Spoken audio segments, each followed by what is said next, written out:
Hey folks, and welcome to the Daily Ratings Weekly Movie News Podcast. This week's news brought to you by the Awards. Yes, this past Sunday evening were finally the Academy Awards. The 97th Oscars were hosted by Conan O'Brien, and the winners were announced throughout the 23 categories. A handful of films won the major awards, which I guess was good to see. Not just one film swept everything, so that kept everybody on their toes, even though Dune Part 2 should have won everything, but anyway, that's fine. It's all fine. It's all fine. The biggest winner of the night was the movie Anora, winning 5 total categories, and director Sean Baker of that film taking home 4 himself, which broke records. But for the major categories on Sunday night, the winners are as follows. For visual effects, that went to Dune Part 2, along with Best Sound, and those were the only 2 Oscars that Dune Part 2 won. International feature film went to Brazil's I'm Still Here, a massively popular movie in Brazil. Best original song went to Amelia Perez for the song titled El Mal. Original score went to The Brutalist, done by Daniel Blumberg. Makeup and hairstyling to The Substance. Costume went to Paul Tazwell for Wicked. Animated feature to the Latvian-made animated film about a cat called Flow, which is now available on Max, by the way, if you want to check that out. Film editing went to Sean Baker for Anora. Cinematography went to Lowell Crawley for The Brutalist. Not Greg Fraser for Dune Part 2, which is a shame. Original screenplay to Sean Baker for Anora. Adapted screenplay by Peter Strahan for Conclave. Actress in a supporting role went to Zoe Saldana for Amelia Perez. And I'll tell you, she just swept that category all through awards season. Actor in a supporting role went to Kieran Culkin for A Real Pain. Actress in a lead role went to Mikey Madison for her role as Anora in Anora. Mikey, by the way, was in contention for the Golden Laces this year on the Tom Dailies, so good for her. And then Adrian Brody won for actor in a leading role for The Brutalist.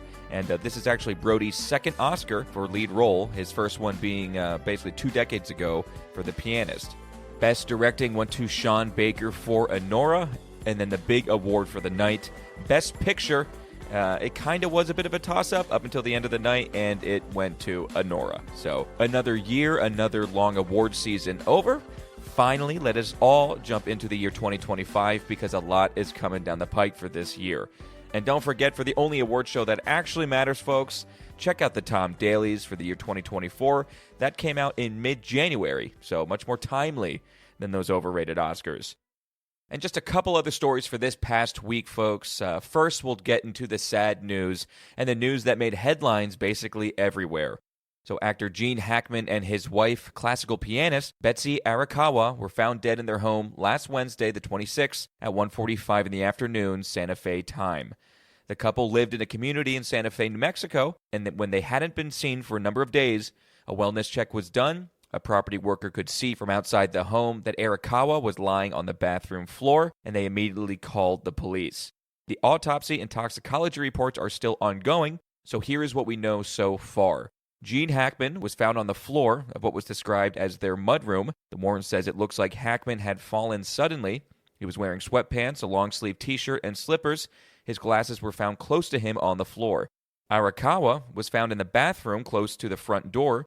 With the bathroom door open, she was found on the ground lying on her right side, wearing sweatpants and a t-shirt.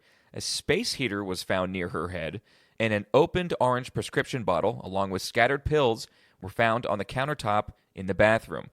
The couple had 3 dogs. 2 were found alive inside the home. The other, though, a German Shepherd, was found dead in a dog crate that was placed in a closet of the bathroom near Arakawa. The death of both Gene and Betsy and the dog has not been determined. The front door of the home was unlocked, but there were no signs of forced entry or that the house had been rummaged through. There were no obvious signs of a gas leak in the home, and later was concluded that it was not caused by carbon monoxide. No blunt force trauma was detected either. The last records from Hackman's pacemaker occurred on February 17th, likely the day he passed, 9 days before the bodies were found.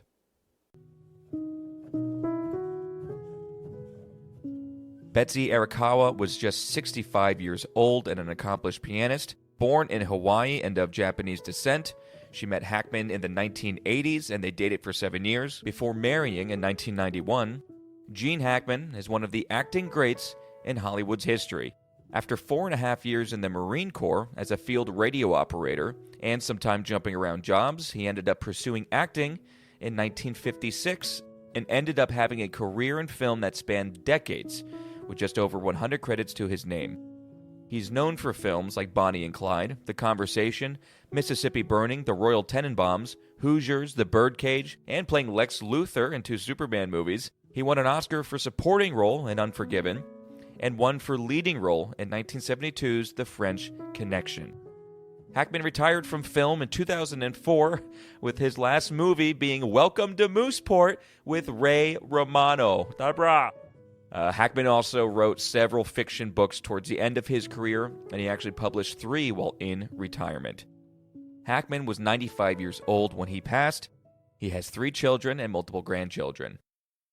And so, folks, we can't end on that terrible, sad news. So moving on to some happy news, Kathleen Kennedy looks to be stepping down at Lucasfilm.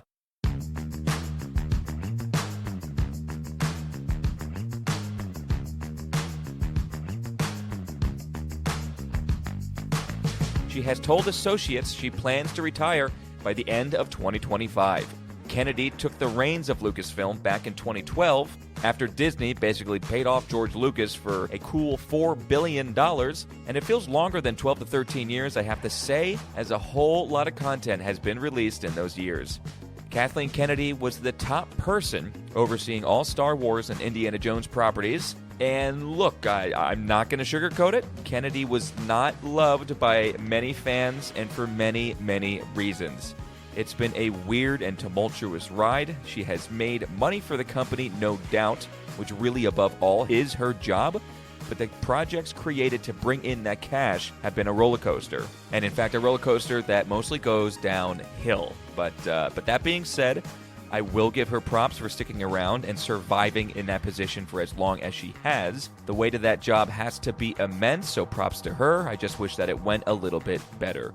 Kennedy made her bones starting as an associate producer and then making her way through the ranks, always working with George Lucas and Steven Spielberg since the early 80s. And now with Kennedy stepping down later in the year, the speculation begins on who will take the reins next. Okay, let's take a look at the past weekend at the box office. In 5th for the weekend was Dog Man with $4.2 million. Then Paddington in Peru with $4.5 million. 3rd for the weekend went to The Monkey, which we covered last week, and that made $6.4 million. 2nd was for newly released Last Breath, making $7.9 million.